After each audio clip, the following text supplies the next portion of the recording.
This video is brought to you by BurbankClothing.com. Streetwear with a message. The other day, Kid Cudi did testify against Diddy, and he painted Diddy in a very bad light. But at the same time, he kind of also hurt the prosecution too, because we just found out Cassie ain't innocent in all this. We're gonna get into that.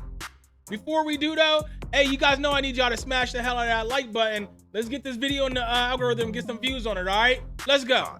Kid Cudi took the stand today against Diddy, and he tied up all the prosecutors' loose ends. Kid Cudi gave the most effective testimony during this trial. Not up really. to date. He was the most credible witness out of all the witnesses, including Cassie. Kid Cudi was so credible that Brian Steele, Diddy's attorney, they ain't even try to discredit him, bruh. They had nothing in the cross-examination. Diddy is cooked. We've been too focused on the salacious stuff, Diddy, Cassie, trafficking charges, that we forgot. Diddy has other charges as well. And those charges also have a maximum life sentence and a minimum of 15 years. The racketeering conspiracy don't only allege that Diddy engaged in trafficking, but it also alleged that Diddy used his criminal enterprise to engage in forced labor, kidnapping, arson, bribery, and obstruction of justice. Kid Cudi testimony really highlighted the reach that Diddy's network had and how Diddy would use his network to do crimes. Diddy can be found not guilty of trafficking and still do life in prison. I mean, honestly, in my opinion, the only thing Kid Cudi really testified to was that him and Diddy were beefing over Cassie. And Diddy once broke in his house and opened some Christmas presents. And probably locked the dog in the room. I mean, honestly, that's it. He couldn't prove that Diddy set his car on fire because he said he didn't know who did it, really. He speculated it was Diddy. But he don't know. So they can't put that on him. There's no proof that he did it. As far as the breaking in the house, there's nothing. That's not a federal crime. That should have took place in a state court, right? The trafficking charge is what a lot of us have an issue with because we look at Cassie and we see a lot of signs that hint towards being a willing participant in these threesomes, in these rendezvous. Oh yeah, and she now definitely wasn't innocent. It was forced. However, when you look at the other charges and the other counts, it's very evident and clear. Diddy did these things. The first paragraph of this federal document make it clear as day. It says Combs, 54 of Miami, Florida, is charged with one count of racketeering conspiracy, which carries a maximum of life in prison. He's also charged with one count of trafficking, which also carries a maximum sentence of life in prison and a mandatory sentence of 15 years in prison, and one count of transportation for purposes of engaging in rendezvous, which carries a maximum sentence of 10 years in prison. In her original lawsuit, Cassie broke down how Diddy got this vast network of henchmen who do work on his behalf and make it impossible for you to escape his grip. If Diddy want to do you harm... Hey, but don't all super rich people have that? They're called bagmen. Really, there's an actual name for them. They're called bagmen. And don't all super rich people have these type of people? Yeah, Jay-Z got them too. When he was going through that thing with Tony Busby, those were his bagmen showing up down there in Texas or showing up wherever, trying to talk to Tony Busby's neighbors and stuff. Those were Jay-Z's bagmen. They all have them. He would just send his henchmen at you and they will clean up for him. They have ties to politicians, police officers. They have ties to government officials to where when they do their crime, they will bribe certain people. They would work with certain people to make sure that Diddy don't face consequences, which is what made Diddy all that scarier. He could violate you. He could damn near murder you and won't go to prison for it because he got politicians and police officers within his network. In her lawsuit... Yeah, but we're talking about every high-powered CEO of these record companies, these movie execs, these high-powered movie execs, these high-powered business execs. They all have these kinds of networks. Where do you guys think this comes from? Diddy ain't the only one. And I'm not making excuses for Diddy. I'm just saying, as far as what Kid Cudi testified to, that has nothing to do with any of that. Cassie highlighted where Diddy did some foul stuff where he probably violated her, cheated, hit her. She will leave him. She will go to an undisclosed location, try to get away from him. But some way, somehow, Diddy and his network found a way to find that undisclosed location and bring her back to Diddy. Well, if I'm all right, listen. The Game. Didn't the Game do an interview where he said sometimes him and Cassie would get into it, and Cassie would run away from Diddy's and go to Game's house, and Game would sneak and call Diddy like, yeah, she over here crashing, she all right. See what I'm saying? It's an interview. Game said that on camera. I'm pretty sure the defense might bring that up. That's how Diddy always knew where she was. Either she going over there, she going over Kid Cudi's house. Come on. Now, she would highlight this situation with Kid Cudi as a perfect example of how Diddy utilized his criminal organization, his network, to really get things done for him. Like, Cassie would say that she moved on from Diddy. She started dating Kid Cudi. Now, in her previous testimony, she did testify that she cheated on Kid Cudi with Diddy before. While she was dating Kid Cudi, she was still going back and forth with Diddy. Diddy came back from a trip while she was dating Kid Cudi and demanded that she come over for a freak off. She came over Hey, here's the thing though. After her relationship with Kid Cudi, she was still messing with Diddy. The guy that she's married to now, she cheated on him with Diddy too. for the freak off, according to Cassie. Diddy, apparently during the freak off, Diddy went through her phone and found some emails between her and Kid Cudi. This is 2011, by the way, so this is completely normal. Emails is normal to communicate. And he found emails between. All right. No, it wasn't Flakko. They had text messages in 2011, bro. What is he talking about? Emails was a common way to communicate in 2011. No, it wasn't. No, it wasn't. Who was communicating via email to somebody that they want to hook up with later? Nobody. To her, Kid Cudi, he got so upset. This man apparently put a corkscrew between his fingers and lunged at her. Apparently, she got so terrified that she ran out the home, ran over to Kid Cudi after giving him a call and let him know that she was terrified. Now, this is where we begin to see examples of Diddy's network and Diddy having henchmen who would do deeds for him. When Cassie ran away to Kid Cudi's house to get away from Diddy, Cassie would claim that a staff member that worked for Diddy found a way to get in touch with her, discovered where she was at, gave her a call and told her, hey, Diddy just want to talk, come back. And when she went back to Diddy, apparently Diddy gave her a severe case of the beats. Severe, so severe that she was unrecognizable and had to go to Connecticut to hide out to recover. But when she got there, her parents took a photo of the bruises. Now, this is where you start to see Diddy's criminal enterprise, and this will fall under racketeering. In February of 2012, during Paris Fashion Week, because Kid Cudi and Cassie was still fooling around, Diddy was still jealous of their relationship. Diddy told Cassie that he was going to blow up Kid Cudi's car and that he wanted to ensure that Kid Cudi was home with his friends when it happened. The Kid Cudi testimony laid the groundwork for how Diddy was running a criminal enterprise where he had a network of people who were committing crimes on his behalf. And this Kid Cudi situation is the perfect example of that. But it's really not the perfect example of it, because when you listen to Kid Cudi or when you listen to reports of what Kid Cudi said and how he said it, they made it sound like it was something that happened in the heat of the moment, like they was beefing right then and there, and Diddy showed up at his house and cut open his cloth top and dumped a bottle of some fuel or something in there and lit it on fire. He didn't blow it up. See, when they were talking about Diddy blowing up Kid Cudi's car, because this actually been a rumor for like the longest. When they was talking about Diddy blowing up Kid Cudi's car, in the picture that happened in my head was Diddy having somebody actually blow up his car. Like actually like boom. You know what I'm saying? But Diddy having somebody else do it. But Diddy crashing out over Cassie and these two beefing and cutting open the cloth top and dumping the gas in there. I didn't picture that, but this makes more sense though. You know what I'm saying? And Kid Cudi don't even know if it was Diddy that did it. He just suspects it was Diddy. He can't prove it was Diddy that did it. While on the stand, Kid Cudi testified that him and Cassie was indeed dating for about a year or so. Kid Cudi would say on the stand that he believed that Cassie was playing both him and Diddy. She was. Because Cassie would go back to Diddy consensually, go back to Kid Cudi consensually, but then when her and Diddy get into it, when they have their little spats, she would run at Kid Cudi to be Superman and save the day. Kid Cudi thinking, this is my girlfriend. She's being harassed and stalked by Diddy.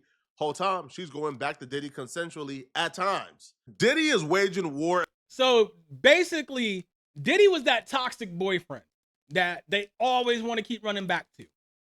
They always want to keep, he toxic as hell in one way or another, but she love the hell out of him and want to keep running back to him. She might come off and hit you every now and then, but she running back to toxic Tyrone. Against Kid Cudi. Kid Cudi isn't understanding exactly why Diddy is tripping. He thought, yo, you and Cassie is over with. Why you tripping on me? Whole time, Cassie was dealing with both Diddy and Kid Cudi. So Diddy is thinking that Kid Cudi, who is his homie, is messing with his girl. That ain't true. Diddy is waging war on Kid Cudi. That ain't true. They ain't homies. Because if they was homies, he would have known about the situation between Diddy and Cassie, like what it was for real. That he was being played, like he was just the little hit on the side. You know what I'm saying? They wasn't homies. Come on, Flakko. Kid Cudi is confused. Cassie is sitting in the middle, not telling nobody what's going on. Now, on one occasion, Kid Cudi will get a call from Diddy's assistant, Capricorn Clark. She was also really close and cool with Kid Cudi. So when Capricorn Clark was dragged out of her house to come and help to burglarize Kid Cudi's crib, she wasn't really with it. So when she was outside of Diddy's home, she gave Kid Cudi a call and let him know, hey, bruh, Diddy about to send people to burglarize your home. I'm just letting you know this, all right? Kid Cudi would then call Diddy and ask Diddy, yo, where you at? Diddy said, yo, I'm at your crib. All right, Kid Cudi said, all right, bro, yo, stay right there. Diddy said, I'll be waiting. But when Kid Cudi got home, Diddy wasn't there. But he realized his door was open. And when he walked in, he realized a lot of damage was done to his crib. And then when he went to the bathroom, he seen his dog in the bathroom. He lets his dog roam free. So the person who burglarized or broke into his home and damaged stuff locked up their dog and did some damaging things to his dog, because Kid Cudi would say, since the day his house was burglarized, his dog was visibly shaken up and traumatized. Who knows what Diddy did to that dog, bruh? But okay, so that not all that was said. What happened was, what from what I heard happened was, from what Lauren LaRosa was saying, Kid Cudi's dog sitter. Okay, who the hell has a dog sitter? First of all, his dog sitter called him and was like, Diddy's in the house. Diddy is in your house. And she was hiding in the closet. When she looked out the closet to see what Diddy was doing, he was sitting in front of Kid Cudi's Christmas tree, Indian style, opening Christmas presents. Oh my, dude was tweaking, bro. Dude was tweaking. So then that's when Kid Cudi called Diddy and was like, hey, you at my house? Diddy was like, yeah, I'm here waiting for you, playboy. You know, I just want to talk. He got there. Diddy wasn't there. But they're saying Diddy turned the cameras. They saying Diddy snuck in like he was like Jason Bourne and like turned all the cameras and shit. Like he was on Siphon Filter. Like he was on Splinter Cell or something like that. Turned all the cameras away so they couldn't see him. And then he started opening Christmas gifts. Come on. And locked the dog in the bathroom. I wouldn't put it past him. All right? If this man can rub milk juice on his nipples, I don't know what he would do to that dog. This established the basis that Diddy had a criminal network of people who would do crimes for him. Having somebody go to another man's house to burglarize it, destroy things, and traumatize his dog on your behalf, you are the leader of a criminal enterprise. But it didn't just stop here. Let's go back to... But they're not saying that he did it, had somebody do it on his behalf. They were saying that he did it himself. That's what I'm saying. Where's the organization part? Besides Cassie, who else is involved in this organization, and where are they at? Where are their charges at?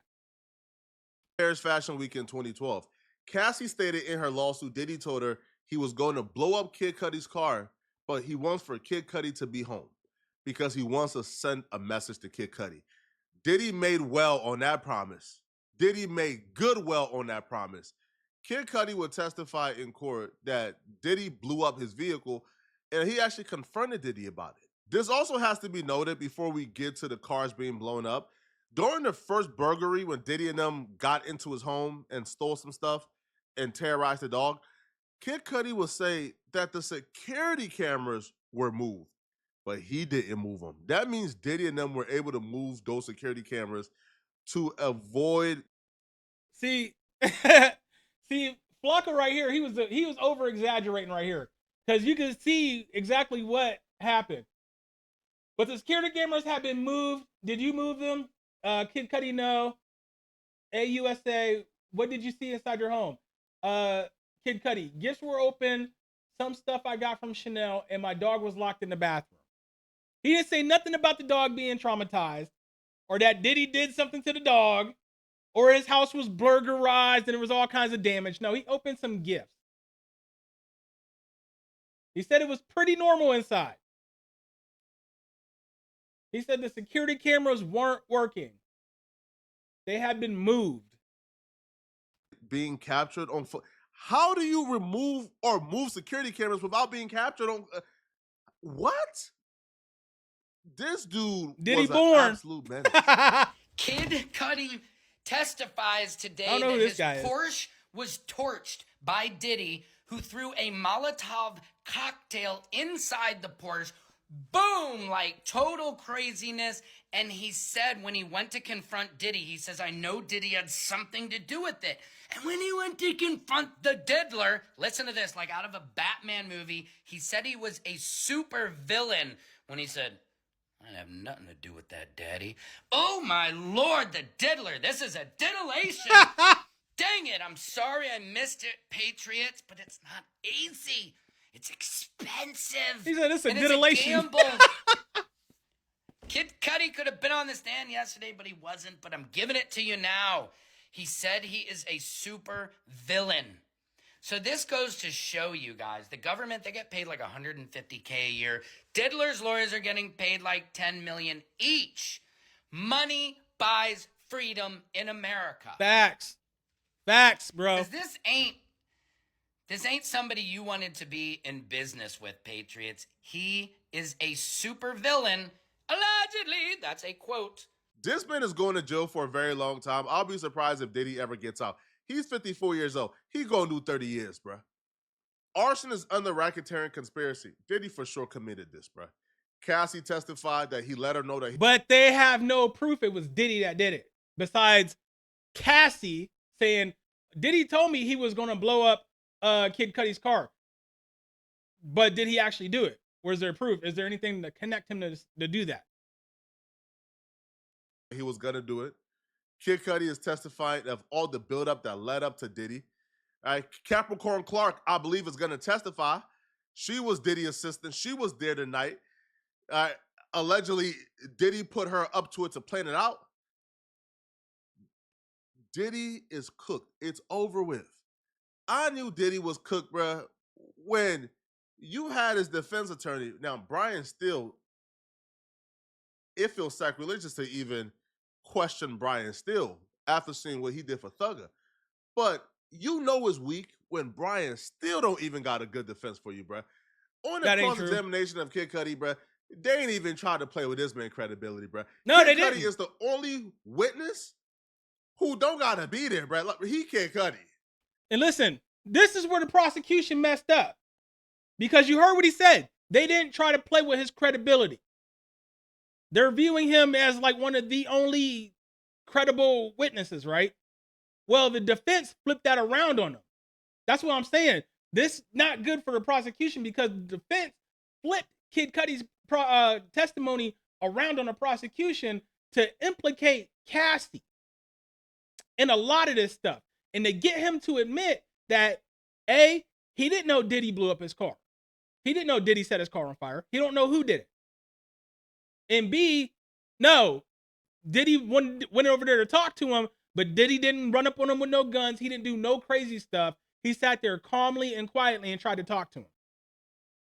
That's why I'm saying it blew up on the prosecution for real. But everybody's trying to paint it like Kid Cudi's testimony was this big, giant, shocking revelation when it really wasn't.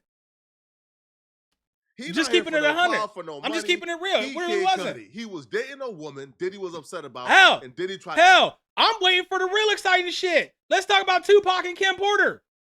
Let's talk about that stuff. Who cares about Kid Cudi? They talking about, oh, Kid Cudi, oh, he ain't chasing no clout or nothing. Man, ain't nobody talked about Kid Cudi this much ever. Ever. Even when he was somewhat popping, he was nowhere near this popular. You know what I'm saying? Come on. How to get back at him. During the cross-examination. And I'm from Northeast Ohio. Kid Cudi is from Cleveland. I'm from Northeast Ohio. I'm not hating on the man. I'm just saying I'm keeping it 100. They ain't even trying to play with his credibility, bruh. All right? They brought up things that would allude to maybe Cassie being involved. Told you. They would ask Kid Cudi, yo, did you know the DNA that was actually found at the scene was a female DNA? Okay. Okay. Well, can't be Diddy if it was female DNA. Was there a... Can't be Diddy if it was female DNA, right? break-in, or was the door just open? Kid Cudi says, well, it was just open. Was there any signs of force? No, it was just open. Well, who else had a key to your place? Well, Cassie. Right? Oh, and it also came out the only way Diddy knew where Kid Cudi lived because Cassie gave him the address. So, and I'll be real, I'm entertaining the possibility that maybe Cassie gave the low, gave the drop. She did. Maybe Cassie told Diddy, hey, bruh, go to his house at this time. Here's the key. Do your thing. So who knows? But that does not take away from Diddy being the head of a criminal enterprise with a vast network and was using that network to commit crimes against people. Diddy is cooked. There's no way around this, bruh. Listen, if you a Diddy defender, cool. You could probably defend him on the trafficking stuff with Cassie, but the other stuff, the racketeering conspiracy, it's a done deal, man. Out of here, buddy. You're done. This should just be a lesson to a lot of you guys, bruh, that no matter how rich you are, bruh, you're not rich enough. All right, I'm going to cut Flakko off right there for the moment because we're running long. Hey, I'm not a Diddy defender, but honestly, I'm just keeping it 100. Honestly, where's the federal crime? They did not prove that he set Diddy's car or Kid Cudi's car on fire. If anything, they might be pointing the finger at Cassie now if they're saying it was female DNA there, right? Diddy ain't a female unless that we know of. It wouldn't surprise me, but that we know of, he ain't a female. I'm thinking it was Cassie that did the car. Or maybe Diddy had one of his assistants who has not been named and has not testified to do it. Who knows? They can't hold that against them. Like I said, get to the important stuff. Get to the important stuff. Kim Porter, Tupac, Keefy D. Get to that stuff, man. That's what I want to see. Forget all this Kid Cudi, Cassie stuff, because Cassie was in on it. If Diddy is Jeffrey Epstein, Cassie is Ghislaine Maxwell. Yeah, I said it. I said it. That's what it is, for real. She should be sitting at the table with Diddy right now. From my understanding, she should be sitting at that table with Diddy. If they're trying to convict him on these freak offs and these sex parties, she should be sitting at the table with him. If not, okay, yeah, I understand it. If not, if they're trying to go after her for this other stuff, okay, then she might be innocent. But when it comes to all this sex stuff and the drugs and stuff like that, she was definitely in on that. She was bringing people to the party. You feel me? But anyways, you guys let me know what y'all think about that down in the comment section today. That's my video. That was Poetic Flakko. Hey, if you made it this far and you new to the channel, make sure you hit that subscribe button and make sure you hit the bell icon. That way, YouTube notifies you every time I drop a new video. And when you guys get that notification, watch the video, man, because it's going to help the video get into the YouTube algorithm, help it get a lot more views on it, and bring more revenue into the channel. And all that is free for you guys to do. What else is free for you guys to do? Smashing the hell out of that like button and dropping a quick comment. It all helps the video on the channel, and it's all free for you guys to do.